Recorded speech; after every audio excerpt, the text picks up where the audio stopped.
করতে হইব, যেটা আমি নিজেই করি আর আজকে আমি সফল, ওইটা সবাই করতে পারবো না। কিন্তু তোমরা চাইলে সেলুনের ব্যবসা দিতে পারো, কারণ সেলুনের ব্যবসা যারাই শুরু করছে তারাই আজকে সফল। ঠিক আছে কবিগুরু, আমি যাই। কিন্তু যাওয়ার আগে একটা কথা মনে রাখো, প্রাক্তনকে কিন্তু আমি কখনো ক্ষমা করবো না। তোর প্রাক্তরা নানির খালি ঘর।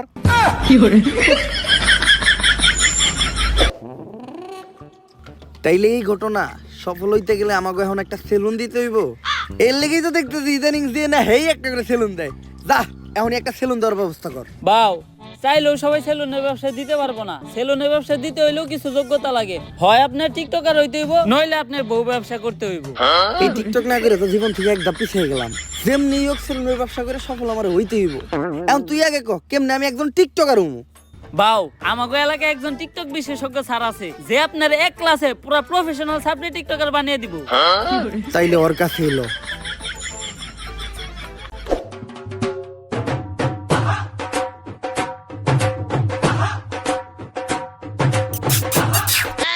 বাও, ইনি হচ্ছে ওই টিকটক বিশেষজ্ঞ স্যার। এর চলাফেরা দিকে তো সার কম, ম্যাডাম বেশি মনে হয়।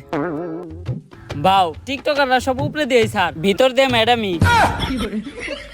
এই টিকটক একাডেমির আমি একমাত্র সফল প্রতিষ্ঠাতা ডিজে ঝাঁকানাকা রাব্বি।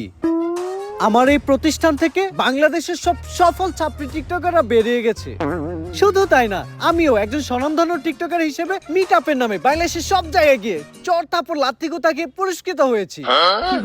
এই এদিকে আসো। এই যে আমার এক স্টুডেন্ট আজকে আমাদেরই প্রতিষ্ঠান থেকে টিকটকের পড়ালেখা শেষ করে ছাত্রীর সার্টিফিকেট নিয়ে বের হয়ে যাচ্ছে। ভবিষ্যতে ওই বাংলাদেশের টিকটকে রাজ করবে। টিকটকে রাজ করব? কিন্তু ওই কেমনে আপনি টিকটকে রাজ করবেন? যাবো এখন দুবাই, পালবো একটা অস্ট্রেলিয়ান গাবি, ভাই বেড়াদার ভিডিও দেখবে, সাথে থাকবে ভাবি। স্যার আমি ঠিক এর মতো একটা ছাত্রী হইতে চাই, সফল হইতে চাইলে এর মতোই হইতে হইব। স্যার যেমনি হোক আপনি আমার এরকম একটা ছাত্রী টিকটকার বানায় দেন। এইরকম টিকটকার হইতে চাইলে তোমাকে 3টা রুলস মেনে চলতে হবে।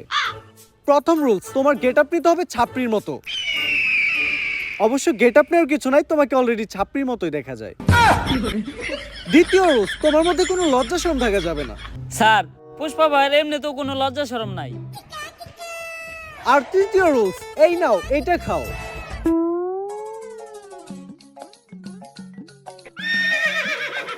এটা কি স্যার? আরে এটা তো গন্ডারের মুখ। কিন্তু স্যার, এটার কাছ